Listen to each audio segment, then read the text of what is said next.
Bonjour tout le monde, c'est Step Clem. Aujourd'hui je vais vous présenter mes deux tronçonneuses. Donc la tronçonneuse qui est en premier plan, c'est une tronçonneuse neuve que j'ai achetée fin 2021.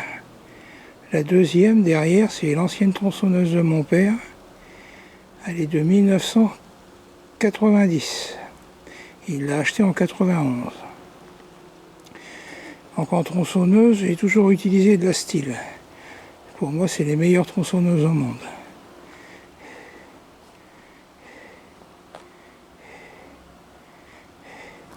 Donc toutes les deux ont une plaque avec fabrication en Allemagne. Elles ont été fabriquées en Allemagne.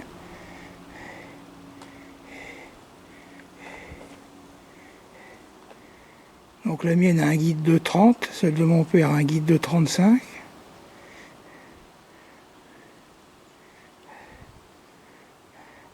Alors la différence entre les deux tronçonneuses, c'est que la mienne démarre plus facilement. C'est vrai que maintenant ils ont fait un système où on tire une fois, ça démarre. Avant, il fallait un peu plus de temps et de biceps pour démarrer les tronçonneuses.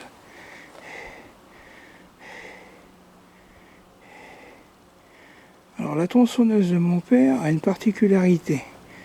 Donc il l'a achetée en 91 et elle a été fabriquée en 90.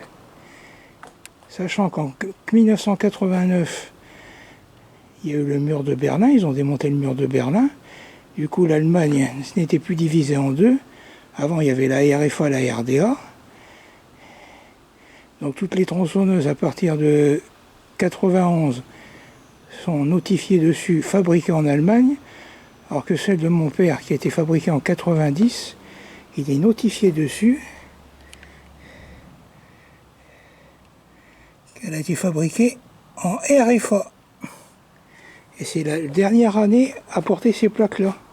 Alors aujourd'hui, il y a certains collectionneurs de tronçonneuses qui s'intéressent à ce modèle-là en particulier, parce que c'est la dernière à porter une plaque RFA. Donc regardez un peu dans le garage de vos pères ou vos grands-pères, vous avez peut-être une pépite pour un collectionneur. Voilà. Ou alors faites comme moi, gardez-la et continuez à l'utiliser, c'est du très bon matériel. Voilà, c'était Step Clem. Prenez bien soin de vous. Au revoir.